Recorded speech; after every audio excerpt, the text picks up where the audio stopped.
अल्लाह दी कसम मैनू सरकार जया कोई नहीं, सरकार जया कोई नहीं।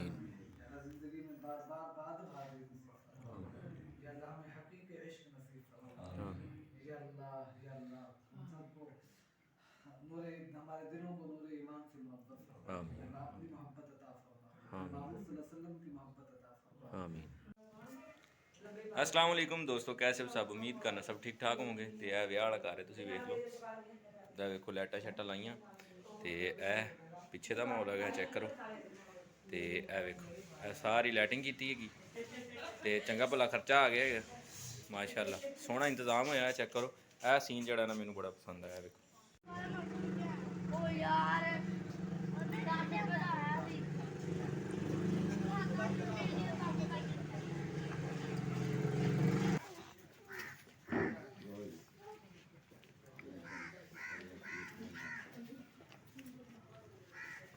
तस्वीर ला ली।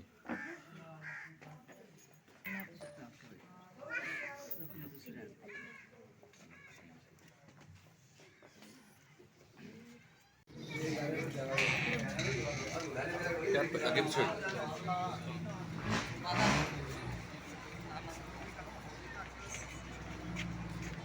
माशाल्लाह जी, यह सीन है बिल्कुल साथ।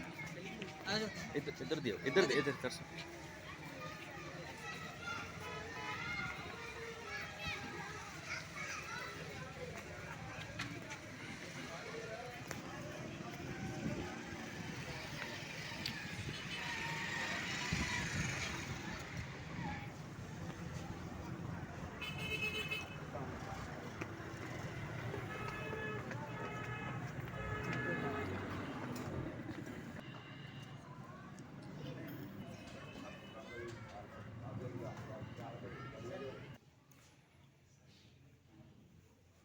आज से पहले ये देखें माशाअल्लाह, नमाज का वक्त हो गया तो नमाज के लिए जा रहे हैं हम सब, ये सारे।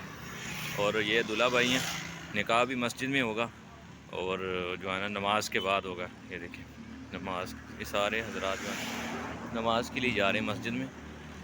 कोई बैंड बाजा कोई भी जो है ना इशू नहीं है यहाँ पे। ये देखें सारे बराती हजरात देखिए मस्जिद में पहुँच गए माशाल्लाह। चलो चलो मस्जिद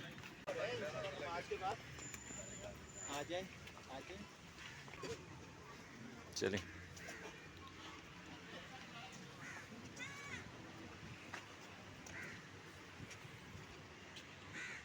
ये देखें आ गए हम मस्जिद में, यहाँ पे होगा निकाह। ये देखिए यहाँ पे होगा मस्जिद में निकाह।